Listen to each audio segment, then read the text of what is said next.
back, everyone. I hope y'all are doing well out there, wherever you may be. I'm back with a little earlier upload for y'all this evening. I have a few encounters, shorter ones this time. I hope you guys enjoy, and I hope you're blessed, wherever you are, whatever you may be doing. Before I get started, I'd like to remind you, if you're listening and you've had an encounter, and you're interested in sharing it here on the channel, please reach out to me and send me an email. I'm looking forward to hearing from you. Well, legends, let's go ahead and get into these encounters. Grab a drink, lock your doors and windows, hit the lights, and let's get started. Tonight's first encounter. Kentucky-Tennessee border, 2007. Land between the lakes. My name is Daniel, and I'm 42 years old, and I'm also a former park ranger. I spent 6 years as a ranger at Land Between the Lakes. I have dealt with every animal in those woods. I've seen bears, cougars, even the occasional meth head who thought he was part of a militia.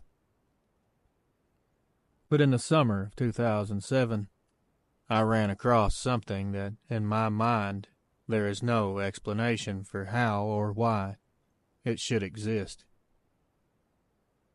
I was patrolling a remote section near Sugar Bay at dusk when I noticed something that was out of place. There was a small clearing surrounded by thick timber about 30 to 40 yards away from me.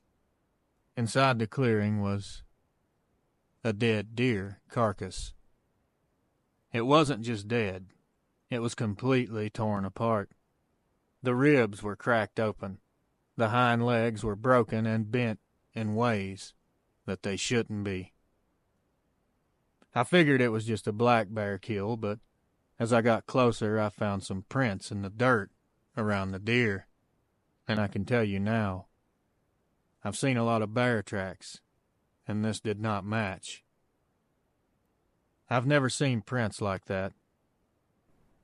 These were huge, clawed prints, but shaped more like a man's foot, only longer and wider. And the impressions were deep, showing that the animal was of significant size and weight. I knelt down to get a closer look, and as soon as I did that, something began growling at me from the timber. I slowly turned my head, and standing just inside the trees, there it was. I was looking at a massive wolf standing on 2 legs. That creature was well over 6 feet tall. Its body was covered in shaggy fur or hair.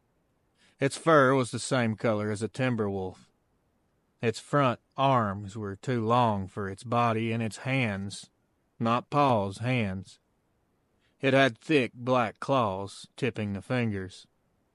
Its head was huge and was identical to that of a wolf.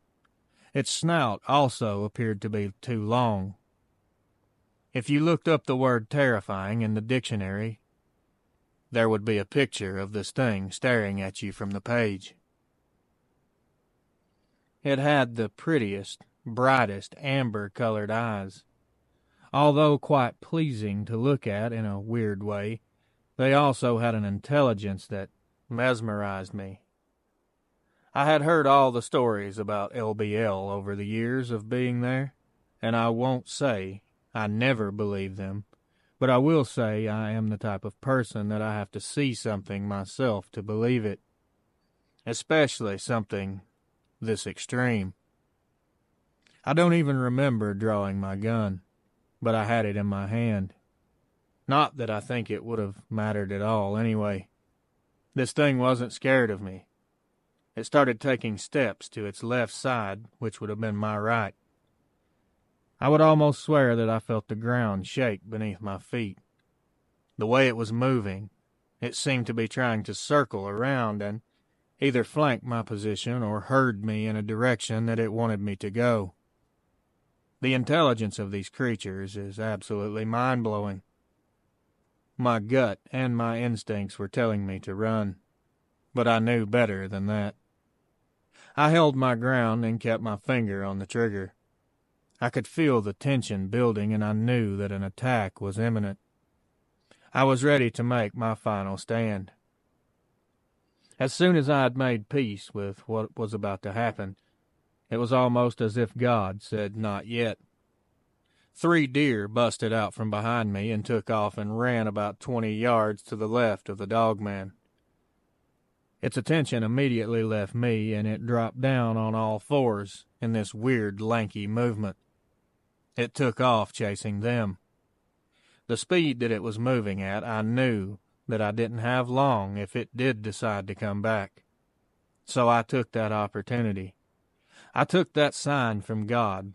He gave me a way to live another day, and I gladly accepted. I headed straight back to my truck, and the first thing I did was I radioed in what had just happened. Of course, no one believed a word, and my supervisor said, "Well, you could probably guess. You probably just saw a bear." I left the Ranger service a year later. I think about my Dogman encounter every single day. I have visited that area a couple times over the past few years. I've never had anything else unexplainable happen. But each time I've returned to that spot, I can still feel that thing watching me. If you're in the area of Land Between the Lakes, please take heed to all the stories. They're not just legends and folklore. There is something out there, something that you do not want to meet. My advice is, if you do camp or hike or anything in that area, try to stay in larger groups. Don't venture off alone, and never, ever wander off of the trails. Thanks for reading this. It is very much appreciated. I hope someone can learn from my mistakes. Many blessings to you and your family. Daniel. Tonight's second encounter. Hello, R.A. How are you, bud? My name is Kyle, and I'm 38 years old, and I'm from Elkhorn, Wisconsin. I still live there now, and I've lived there my whole life. My encounter happened back in 2014 on a very popular stretch of road in Wisconsin that you may have heard of. I've told this a handful of times, and please, pay no mind to my comedic approach to telling this story, as it helps me to cope. I don't want to be too serious, because if I am, then I have to face it. This actually happened. I'm still trying to tell myself that I didn't see what I thought. All right, so I never believed in this kind of crap. Ghosts, nope. Bigfoot, just a hairy dude who lives off the grid. But then there's what I met on Bray Road in the fall of 2014. And let me tell you, friend, I really wish that I was making this up. I was driving home after a late shift at the bar. Oh yeah, I'm a bartender. It was about 2:30 in the morning. Just me and my beat-up Honda Civic and a serious craving I was having for a gas station burrito. I was about halfway down Bray Road when I see this huge shape crouched, hovering over top of something in the middle of the road. I slowed down, thinking it was probably a deer. Then this thing stood up. Now, I've seen some big guys in my time. One of my regulars is a former wrestler, but this was another level. I'm just guessing, of course, but if I had to throw out a number at you, I would say it was every bit of 8 feet tall. It was built like a gorilla on steroids in the shape of the head and the physical features of the face. It was just straight up werewolf. I mean, if Hollywood had a budget cut and had to make a werewolf suit out of nightmares, that's what this thing looked like. At that point, my brain just short-circuited. Half of me was screaming drive, while the other half is like, dude, this is a once-in-a-lifetime encounter. Roll down the window and say hello. Obviously, I came to my senses, and I went with option A because I enjoy living. I stomped the gas pedal to the floor. But as I got closer to this monster, it turned its head to look at me. And I swear on my mother's lasagna, it grinned. Like, oh, you're in a hurry. That's just too bad. It chased me. I was doing at least 60, and this thing was keeping up like it was just jogging. I could hear its claws scraping against the pavement, and for a second I thought it was going to jump onto my car. I was ready to say my last words and tell my mom I love her and don't let my little brother have my Xbox. Keep in mind this was many moons ago and I was in my mid to late 20s back then, so my priorities might not have been in the right place. Anyway, just as I was getting close to the Iron Brigade Memorial Highway, it stopped, dead in its tracks. It watched me go like it had some invisible boundary that it couldn't cross. When I finally got home, locked up my house tighter than Fort Knox, and I may or may not have slept with a baseball bat. A wooden one, mind you. Because apparently my survival instincts thought I was going to be fighting Dracula and not a werewolf. And that, Reels, is why I don't drive down Bray Road at night anymore. And yes, before this happened, I knew about the Beast of Bray Road story. Everyone knows about the Beast of Bray Road, and a very small number of people actually believe it. And now I am myself included in that small number of people that believe. I hope the way I told this wasn't too silly to use on your channel. I'm sorry, but I have to be kind of silly about it because if I'm serious, then I get completely freaked out and I can't sleep for days. As I said before, this is my way of coping. Anyways, I really enjoy your channel, broski. Keep on keeping on, man. Reels, please be safe if you're recording anything outside. That really freaks me out when you do that. Stay safe, my brother. Kyle. Tonight's third and final encounter. Hey, Real Adventures. I was thrilled to receive your response to my email. I'm very happy that you wanted to hear my encounter, and I'm more than glad to share it with you. You can use whatever you want from this email, including my name. I'm Susan, and I'm a retired teacher, and I'm 61 years old. My encounter happened in the fall of 1983 when I was just a college student trying to enjoy a weekend camping trip in the Pine Barrens. My boyfriend at the time, Mark, was an outdoor enthusiast, and he swore up and down that the Pine Barrens were full of legends. The Jersey Devil, ghosts, even stories of other things. I didn't think much of it really until we started hearing the howls. He took us deep into the woods. I just remember that night when our campfire had died down, and that's when the first howl echoed through the trees. It was not a coyote. I grew up in Pennsylvania, and I know what those sound like. This was more like a wolf. It was a deep, raspy howl, but it was stretched out, somewhat distorted. It was like whatever was producing those howls had lungs the size of an elephant's. Mark just laughed at it. Well, at first he did. That is, until we heard some big branches being broken off and something moving close to where we had set up our tent and our campsite. Something was definitely moving out there, and it was circling our camp. We both had flashlights, so we started shining them into the trees. The noises moved around us so fast that I thought there was multiple things out there. And there could have been. I don't know.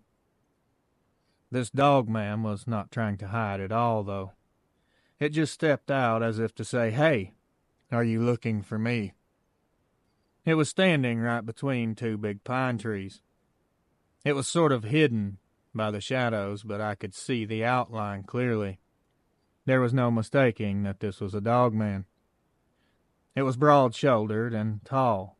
It wasn't completely covered in fur, but what little it had was jet black.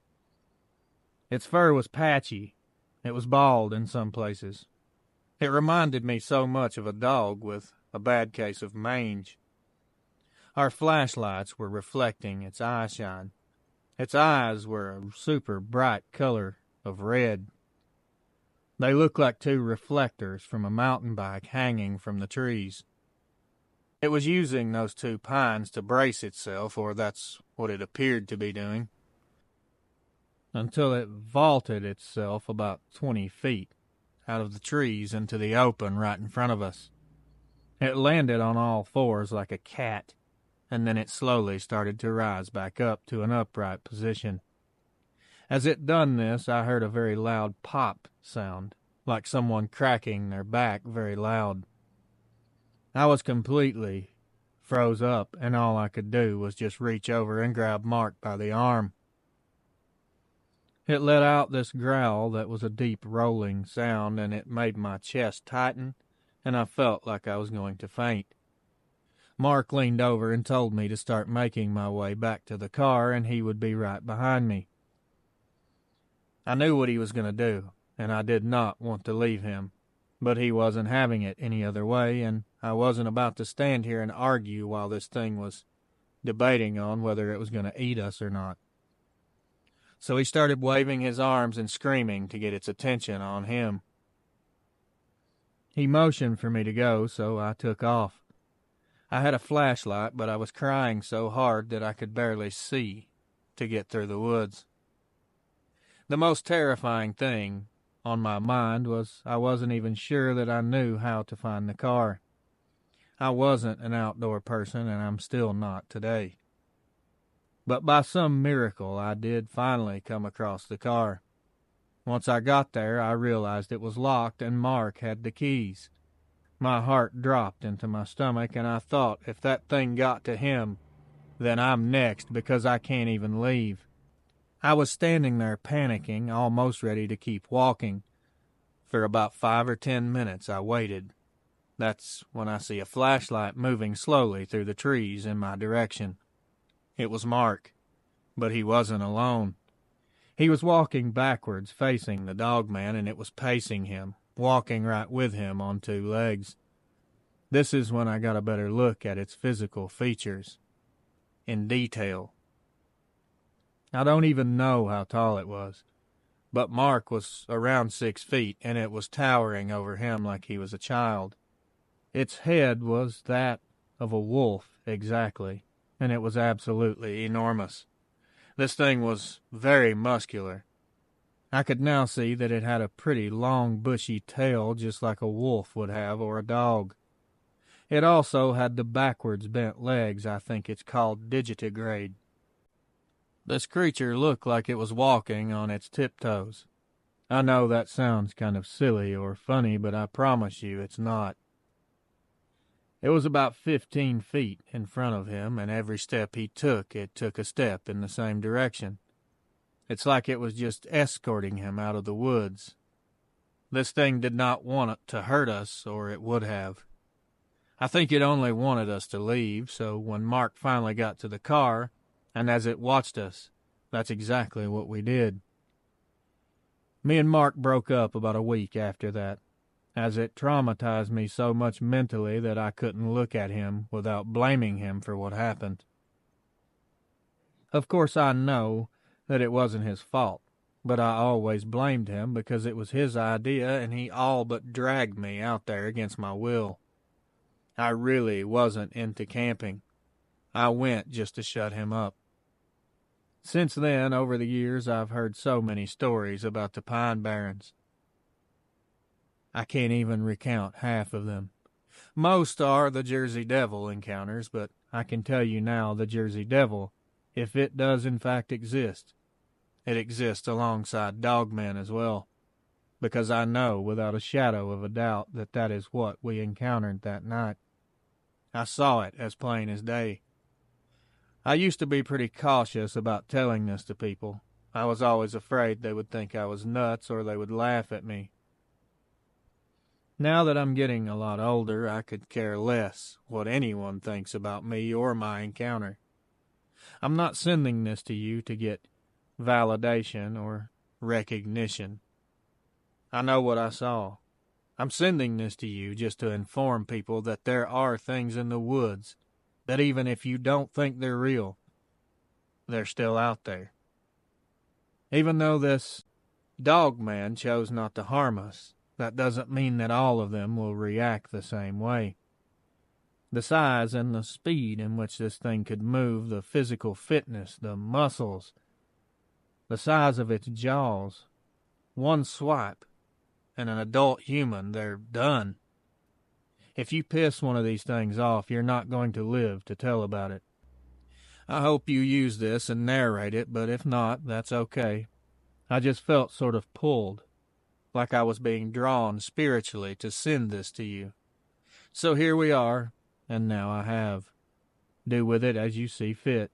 Either way, I will be subscribed, and I will always be waiting for your next encounter video. Thank you so much. I'm always praying for your safety. And if you do narrate this, one more thing. I just want to say hello to all the dog fam that are listening. I've been subscribed for months now, and all I've received from you and your listeners is welcoming and understanding and kindness. I feel privileged to be part of a group of people this wonderful. If you have any questions, Reels, or you need to contact me for any reason, feel free. Good luck to you, and I hope to see your channel hit 10,000 subscribers and beyond. Me too. Lots of love and prayers for safety. Susan. Well, legends, that's 3 more encounters put out to the public and in the books. I want to thank all 3 of these amazing individuals for reaching out to me and trusting me and sending me their encounters. Most of all, I want to thank them for the trust. That's the biggest thing. To trust me to narrate something so important is an honor. And with every email I receive, I feel more and more honored. Thank you guys so much for reaching out. I hope that I narrated your stories to your liking.